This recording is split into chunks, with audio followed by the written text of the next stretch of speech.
Greetings, metalheads, and welcome to No Nonsense Metal Reviews.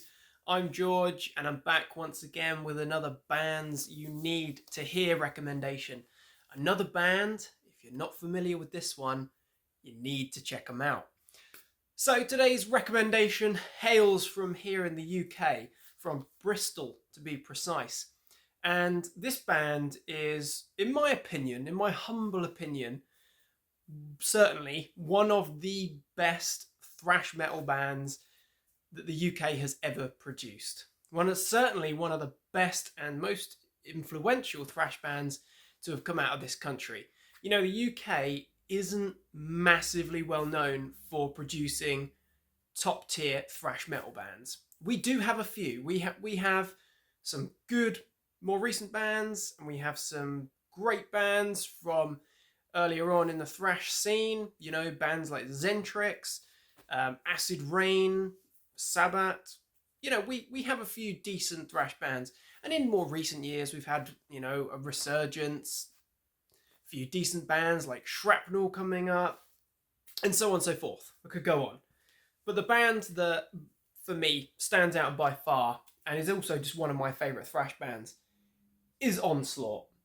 This is the second album, in fact, The Force, but I'm using this as my prop because it's got their enormous, bold, and very thrash metal logo right there in your frickin' face. Onslaught, as I say, hailing from Bristol, founded in 1982, they were right there. You know, they were there in the early years of thrash metal, producing some really excellent frickin' albums. I mean, top tier thrash metal albums, sitting somewhere stylistically within thrash between the kind of US Bay Area sound and also what was cropping up in Germany in particular and in Europe. You know, they don't sound just like Slayer or Metallica, nor do they sound just like Destruction or Creator. They sound like Onslaught, they sound thrash, they sound freaking great. I honestly absolutely love Onslaught. I think they are such a great band. And I know they are a little bit more well known. You know, they've got a good fan base going. There's a lot of avid Onslaught fans, and rightfully freaking so. So we're going to talk a little bit about Onslaught, starting with the debut. So I do have this in a nice back on black, is it? Back on black reissues, tape format. This is the debut album from 1985. This is Power from Hell. Now this album is a bit of a legendary album. It's pretty well known. It's a pretty popular album. Yeah, it's in that kind of punk crossover thrash mix. You know, it's not just rip your face off with ultra fast riffing thrash. It's got a little bit of that kind of crossover aggression and attitude in there, but it is still thrashing. It's also a very heavy album. It's 1985, you know, 2 years prior to that, we've got the first, I think we can probably comfortably say, the first real thrash metal albums were released in 1983 from Metallica and Exciter. It's got that speed, it's got that energy, it's got that aggression, but it's more honed, it's more well-rounded. And this album in particular is another favourite of mine. It's really grown on me over the years, and it's packed some of the best fan favourite Onslaught tracks. You can actually get this pretty accessibly in this very nice, 6-disc box set, back on black again, which covers the years 1983 through 2007. It's got pretty much everything that you'd need from the formative years, of course. Great thing. Tracks like the ripping Thermonuclear Devastation, absolute freaking classic. The Skull Crusher, very sort of punky tracks, 1 and 2 there. Angels of Death, absolutely fantastic. Death Metal, you know, 1985, track called Death Metal. It's influential, certainly. Witch Hunt, yeah, brilliant. But of course, one of the main highlights is the title track, Onslaught, Power from Hell. Iconic riffs. Absolutely fantastic stuff. It's just ripping, thrashing, excellence. Absolutely love it. The thing that I feel works against Onslaught is over the years they've had a number of lineup changes, different vocalists, members coming and going, and there was also quite a hiatus, a break in between the third and fourth full-length albums as well. But vocals on the first album was Paul Mahoney, who actually played bass on the second album as well. Good vocalist, it's a solid album. If you're looking for energetic thrash with a little bit of punk crossover vibe in there as well, then Power from Hell is an album that you need to get yourself acquainted with. It's a really strong opener. But for me, it's that second album, so I've got it in CD format there. I really would recommend picking this up. It is a really good deal. You can get it for about £25-30 now. But the Onslaught second album, The Force, I do also have on tape here, if I can not drop it. I love this album. This is one of my favourite thrash albums. This is so much more thrash. The kind of hardcore crossover thing is gone, pretty much. This is refined and it's thrashing. This is good. This is just a riff-tastic time. I've also got it on this very nice picture disc vinyl form as well, which I showed this off not that long ago, talking about The Force as an album that you need to hear. It was a bit of a pick of the day, and with good reason, because it is exceptional. It's basically just 8 tracks of very well written, very intense thrash, and it does pack some absolute monsters. So this is the first album to actually feature Cy Keeler on vocals, who has been with the band for the majority of their albums, no longer in Onslaught, but tracks like Let There Be Death, Metal Forces, exceptional. Fight with the Beast, Demoniac, Contracting Blood, Thrash Till the Death.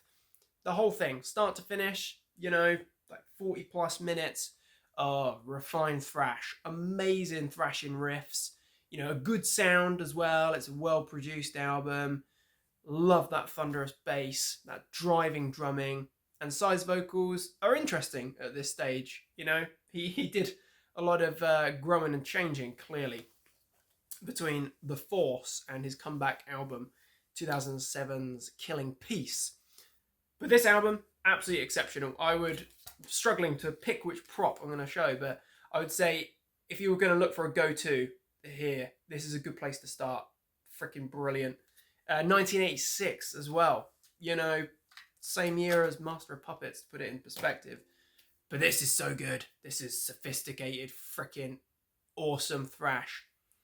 Second album, Cy Keeler on vocals. The third album from 1989 is a little bit of a curveball. It's actually the third album and third disc in this set, In Search of Sanity.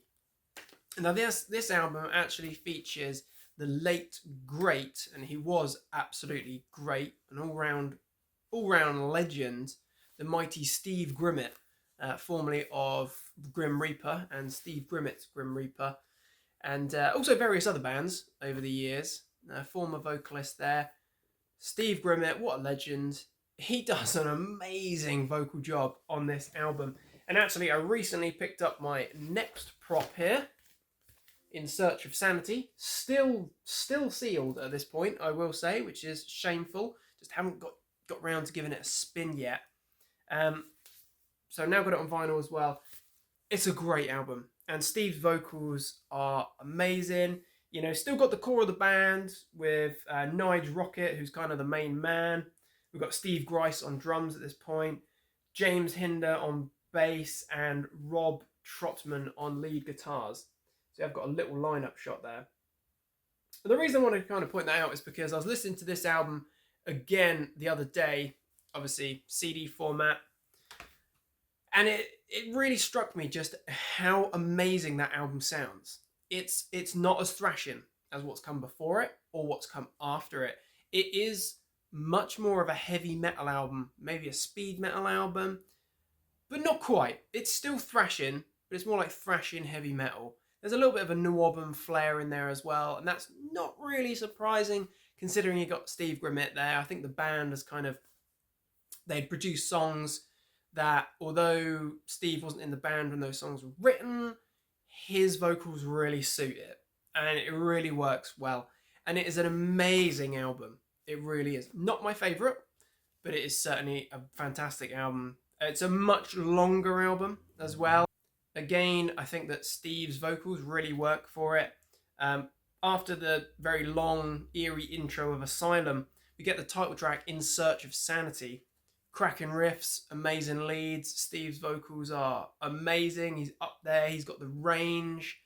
He was a fantastic singer. He really was. Shell Shock, another amazing track. Lightning War. There's a very enjoyable AC/DC cover, Let There Be Rock. It's a good version. Blood Upon the Ice, which is epic. Welcome to Dying is stadium level heavy metal. It's massive, huge hooks. There's hooks galore throughout this whole album. Massive hooks, massive catchy sing-along choruses.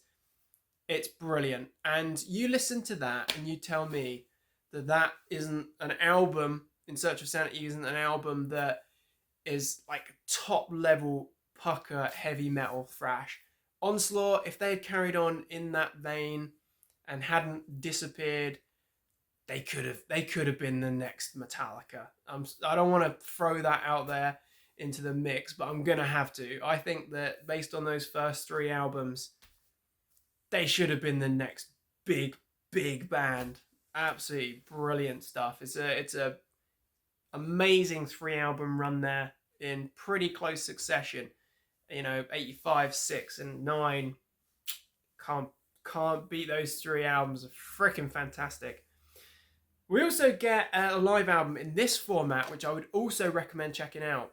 I wouldn't normally go for all the little extras as well, but I would say live at the Bristol Hippodrome 1989 is 100% worth checking out. Probably, if you're more of a fan already, you want to check that out. It's got some great live renditions of the In Search of Sanity tracks and some great live versions of fan favourites from The Force with Steve on vocals. So another brilliant album there with In Search of Sanity. Definitely going to appeal to more heavy metal fans as well. Then we fast forward, there's a massive break, big pause there. They come back in 2007. I've only actually got it in this format here. Little tiny cover in the corner there is Killing Peace. Wow. That album absolutely rips, and it rips hard. It really does thrash. If you like your Testament, your Exodus, if you like your Creator, Destruction, you need to check out that album. It is amazing. Sykila's back in the band at this point on vocals. It's a really solid effort. I would say that also worth pointing out is Steve Grice, his drumming is incredible. Jim Hinder on bass at this point, and Alan Jordan on guitars alongside Nige and C and Cy. So there's our lineup. This album rips. Absolutely rips. Kicks off with Burn, which is like chant along, thrashing stuff. Killing Peace, Destroyer of Worlds, Test to Destruction, Twisted Jesus, Planting the Seeds of Hate, and the closing Shock and Awe. Riffs. This is much more intense thrash. It's fast, it's thrashing, furious stuff. I absolutely love it. So another great album, and in this little package you get a few more extras here. There's a live album called Live Damnation, which I believe was actually recorded at Damnation Fest, which is a really good live album, I would say. Definitely check that out. It's, Killing Peace tracks done well live, as well as some old fan favourites as well. Absolutely freaking rips. And then there's the Shadow of Death. You see the bottom 2 album covers there from the last disc. More of like a demo comp piece, but an enjoyable listen, much more for the fans. The winning streak continues though with a clear run of 3 absolutely superb, top-notch thrash albums. 2011, we've got The Sounds of Violence. Now, this album is extraordinarily thrashing. This is so freaking heavy. The kind of post-reunion run of albums, so the 4 we've had, Killing Peace, Sounds of Perseverance, then on to the next couple, which we'll talk about in a moment. This is such a winning streak. Such a winning streak. Not a bad album in this band's catalogue, but this rips so freaking hard. It's some of the most intense thrash that hasn't been produced by like Exodus and Slayer. Born for War, The Sound of Violence, Code Black, Godhead, Hatebox, Suicidology.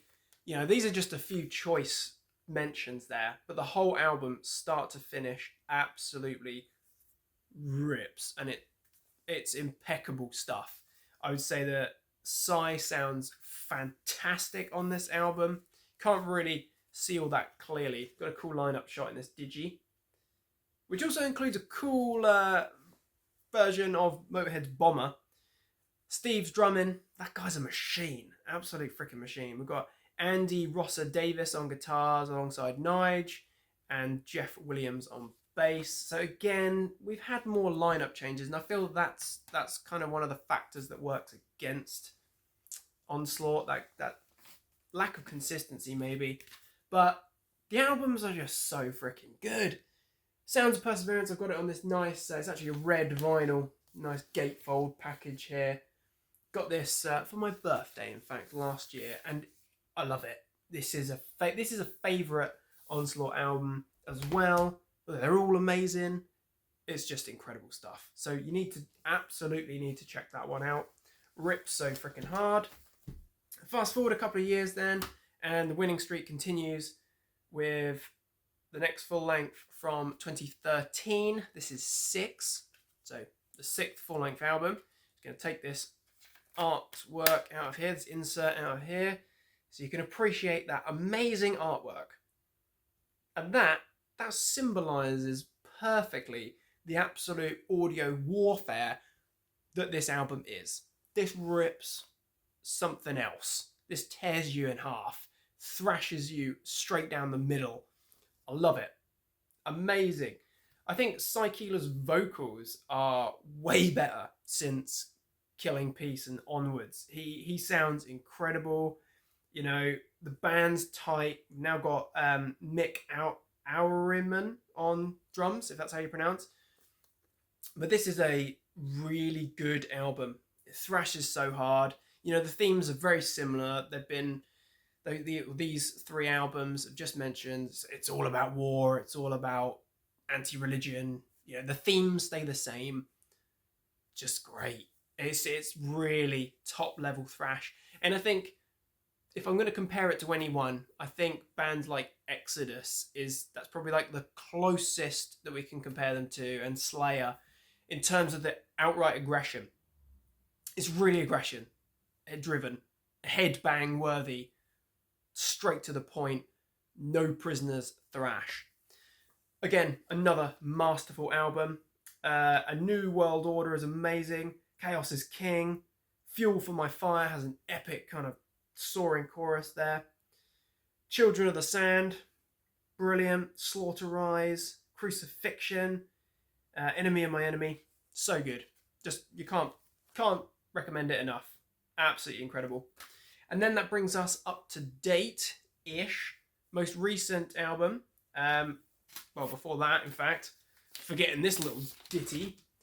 Another brilliant live album. So this is Live at the Slaughterhouse. Excellent stuff. This is just a really solid live album.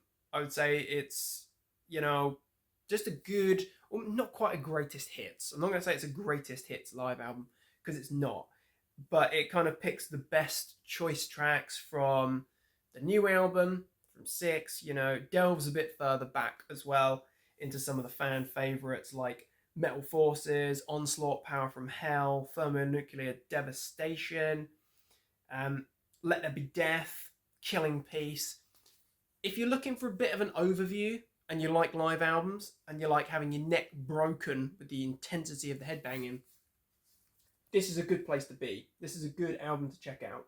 This rips and rips very hard indeed. A very good live album, double vinyl here. Great album from London 2014, taking us right up to date with the most recent studio album from 2020. We've got Generation Antichrist. Now this is amazing. So we've now got a different lineup. We've actually got David Garnett on vocals, and he is a top-notch vocalist. Really good. This is a shorter and sweeter affair. Some of the other albums could be a bit longer. This is short and sweet, just over the half-an-hour mark, if I remember correctly. But it is aggressive, attitude, thrash in your face. Really a benchmark album. One of the best Onslaught albums by far. Rise to Power. Strike fast, strike hard. That is just business thrash. Generation Antichrist. Addicted to the Smell of Death. Religious Suicide, I should say. Not Suicideology. We already had that. A Perfect Day to Die. This is a really good album. And it actually took me a while to get into it. I will admit, first few times I heard it, wasn't overwhelmed, wasn't underwhelmed by any means, but it grows on you with time. And actually, I've come to really appreciate the brilliance of Generation Antichrist. An amazing album, really good sound. I would 100% recommend checking out any of these albums. But maybe if you were just going to check out one or two, then this should be one of those, definitely. So there we have it. That is Onslaught in a very concise way. Onslaught, an amazing, amazing UK thrash band. One of the best. They absolutely deliver the goods. I would recommend any of these albums, of course. But if you want something more old school, you're going to need to go with the 1985 debut, Power from Hell, or the follow-up from 86, The Force. If you're looking for something a little bit more epic, a little bit grander, very sophisticated, with some impeccable vocal work, In Search of Sanity is where you need to be. And if you're just looking for ripping albums after ripping albums, then you're going to want to check out everything since, because we've got some absolute gems. Get them in the right order. Absolute gems. So my friends, Onslaught, a band you need to hear. Are you a fan already? What are your thoughts on the mighty Onslaught? If you're not a fan, or if you haven't heard them before, check them out and let me know what you think. Thank you very much for watching. Hope you've enjoyed this humble review, recommendation. Do let me know. Interested to hear thoughts on this one. Thanks very much for watching. Thank you for the continued support. Do feel free to like, subscribe, share, comment. Support is very much appreciated, as always. Do check back soon for more reviews and recommendations of the good heavy things. Until next time, take care of yourselves, listen to Onslaught, and stay heavy.